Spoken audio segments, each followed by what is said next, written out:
Bonjour et bienvenue dans cette vidéo Plagimo Formation. Aujourd'hui, nous allons traiter un sujet central de la VFA, la vente en l'état futur d'achèvement. Le thème du jour est le suivant: renonciation à l'opération, les droits du promoteur et de l'acheteur. La renonciation est une question délicate. Elle touche directement à la sécurité des transactions, mais aussi à l'équilibre entre les intérêts du vendeur et ceux de l'acquéreur. Pour la comprendre, nous allons poser les bases juridiques, examiner les cas concrets de renonciation et détailler les bonnes pratiques pour éviter les litiges. Commençons par rappeler le cadre. En VFA, l'acquéreur devient propriétaire au fur et à mesure de l'avancement des travaux. Le promoteur, lui, s'engage à édifier et à livrer l'immeuble dans un délai déterminé. L'opération s'appuie souvent sur un contrat de réservation, puis sur un acte authentique chez le notaire, avec un paiement du prix échelonné selon l'avancement, et des garanties obligatoires comme la garantie financière d'achèvement. Ce contexte est essentiel, car la possibilité de renoncer dépend précisément de ces pièces, de ces délais, et du respect des conditions prévues au contrat. Passons à la première protection de l'acquéreur: le délai de rétractation légale. Pendant 10 jours calendaires, à compter du lendemain de la réception du contrat notifié, l'acquéreur peut se rétracter, sans motif et sans pénalité. C'est une soupape de sécurité, très utile pour des ménages qui s'engagent sur des montants importants. Pour exercer ce droit, il suffit d'une lettre recommandée avec avis de réception, ou d'une remise en main propre contre récépissé. Mais ce droit est strictement limité dans le temps. Une fois passé le délai de 10 jours, l'acquéreur ne peut plus se désengager librement. La renonciation devient conditionnelle. Elle doit reposer sur une clause prévue au contrat, ou sur un manquement suffisamment grave. Le cas le plus courant, c'est la condition suspensive de financement. Si, malgré des démarches sérieuses, la banque refuse le prêt, l'acquéreur peut renoncer sans pénalité. La clé, c'est la preuve. Il faut conserver les lettres de refus, les échanges avec les établissements bancaires, et respecter le calendrier indiqué au contrat. Sans ces pièces, le promoteur peut contester la bonne foi de la démarche et refuser la restitution du dépôt. Autre hypothèse: la modification substantielle du projet.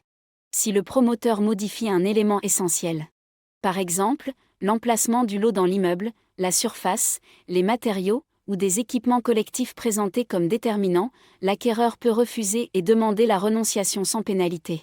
Ici encore, tout est question de preuves: plans, notices, documents commerciaux annexés, et comparatifs entre la version réservée et la version livrable. Illustrons. Un couple réserve un T3 au 2e étage avec balcon filant. En cours de chantier, le plan est réajusté. Le lot bascule en rez-de-chaussée, avec terrasse, mais sans la luminosité ni la vue promise. Si cette modification n'est pas acceptée par l'acquéreur, et si elle est substantielle, la renonciation peut être légitime.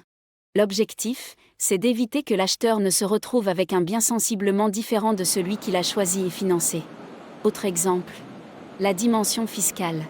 Un investisseur signe en visant un dispositif précis, de type location meublée gérée, résidence-service, ou tout autre avantage fiscal conditionné à un zonage ou à une réglementation particulière.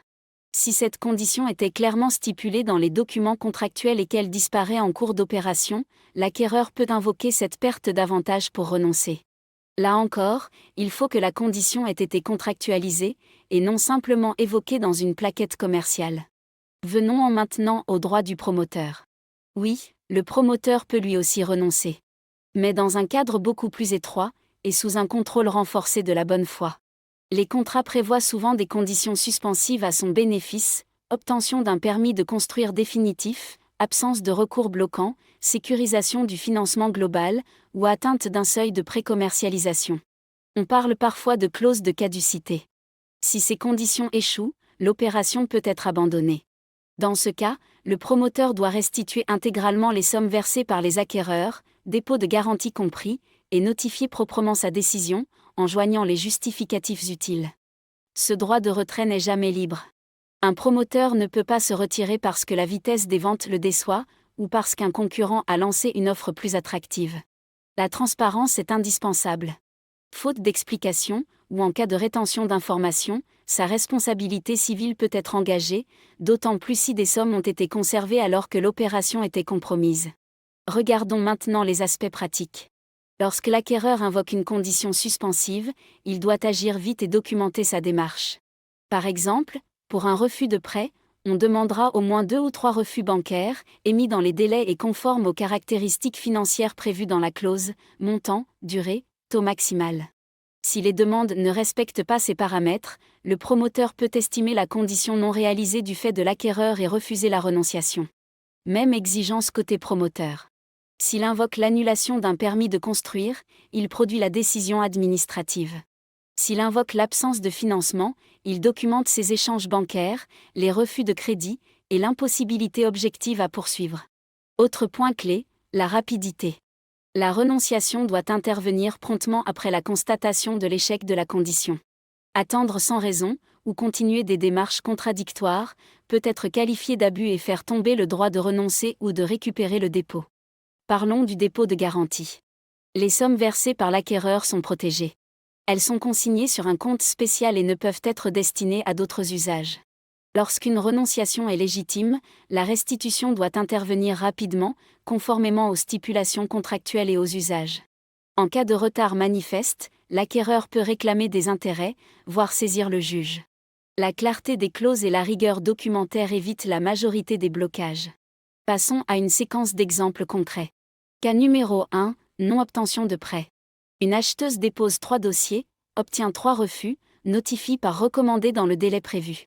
Le promoteur accuse réception et restitue le dépôt dans le délai contractuel. Dossier propre, aucun litige. Cas numéro 2, modification substantielle. Un T2 au 4e étage avec vue dégagée devient un T2 sur cour, avec matériaux moins qualitatifs, sans accord exprès de l'acquéreur. Celui-ci produit les plans et notices d'origine et refuse. La renonciation s'appuie sur l'altération de caractéristiques essentielles, et le dépôt est restitué. Cas numéro 3, clause de seuil de réservation. Le contrat prévoit la caducité si moins de 40% des lots ne sont pas réservés à telle date. Le seuil n'est pas atteint. Le promoteur renonce, informe par courrier et rembourse toutes les sommes. L'opération est économiquement compromise, personne n'est lésé. Cas numéro 4, retard de restitution. Un acquéreur se rétracte dans les 10 jours, mais le dépôt tarde à revenir. Il adresse une mise en demeure, puis saisit si besoin. Le promoteur régularise, car le droit de rétractation est d'ordre public et ne souffre pas d'ambiguïté. Pour limiter les risques, voici des repères simples à appliquer. Pour l'acquéreur, quelques réflexes simples permettent d'éviter les mauvaises surprises. Avant tout, prenez le temps de lire chaque clause du contrat. Et faites préciser par écrit les points essentiels pour vous, l'étage, l'orientation, la surface, le type de chauffage, ou encore l'avantage fiscal prévu.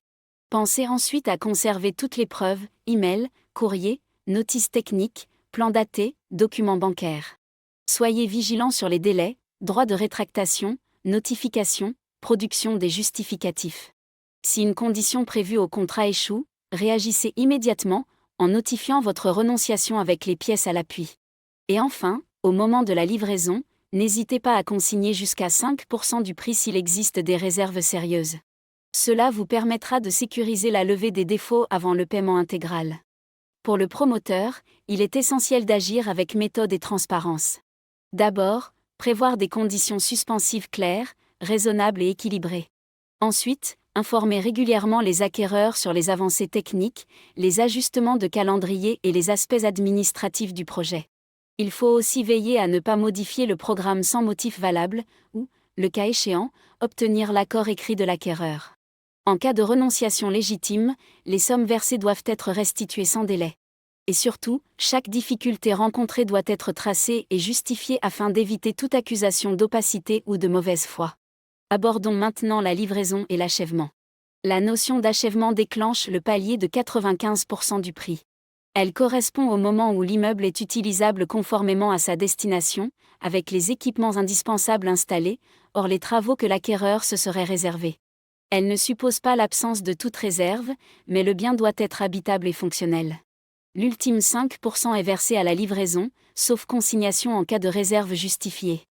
Ces garanties s'appliquent dès la livraison et constituent un véritable filet de sécurité. La garantie de parfait achèvement, pendant 1 an, impose la levée des réserves et la réparation des désordres signalés. La garantie biennale protège les éléments d'équipement dissociables pendant 2 ans.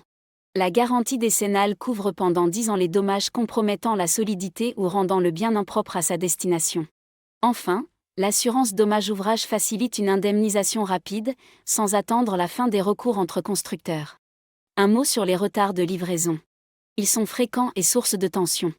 Les contrats prévoient souvent des pénalités de retard, ou des causes légitimes de prorogation, intempéries exceptionnelles, décisions administratives imprévisibles, grève générale. Si le retard devient substantiel et qu'il n'est pas justifié, l'acquéreur peut obtenir des indemnités, voire, dans des cas limites, envisager une résolution judiciaire. Mais cette voie est distincte de la renonciation et suppose une analyse au cas par cas. Récapitulons. La renonciation à une VFA est possible, mais elle est strictement encadrée. Pour l'acquéreur, 3 grands leviers: la rétractation de 10 jours, les conditions suspensives et la protection contre les modifications substantielles. En dehors de ces hypothèses, se retirer expose à la perte du dépôt et à d'éventuels dommages-intérêts. Pour le promoteur, des marges de manœuvre existent, mais uniquement via des conditions contractuelles claires et dans le respect de la bonne foi, avec restitution intégrale des sommes versées si l'opération s'arrête. Avant de conclure, une checklist express. Pour l'acquéreur, vérifiez la clause de rétractation, la clause de financement, les notices techniques et les annexes. Conservez tous les courriers et notifiez dans les délais. Pour le promoteur, sécurisez permis, financement et seuil de commercialisation. Documentez chaque étape, informez sans tarder, et restituez rapidement en cas de renonciation légitime. En résumé, la renonciation n'est pas un échec. C'est un mécanisme d'équilibre. Elle protège les acquéreurs contre des engagements intenables. Elle évite aux promoteurs de s'enfermer dans des opérations non viables. Et elle contribue, au final, à la qualité et à la fluidité du marché. Merci d'avoir suivi cette vidéo Plagimo Formation. Si ce contenu vous a été utile, abonnez-vous à la chaîne et activez les notifications pour ne rien manquer des prochains épisodes. Dans la prochaine vidéo, nous aborderons un thème complémentaire: dépôt de garantie et restitution, protection pour l'acquéreur. Nous verrons les délais, les modalités pratiques, les cas de consignation, et les réflexes à adopter pour récupérer vos fonds dans les meilleures conditions. Remplissez notre formulaire de contact. Pour découvrir nos programmes VFA en cours. Plus de 200 résidences neuves. Partout en France métropolitaine. Scannez-moi. Et rejoignez l'univers Plagimo.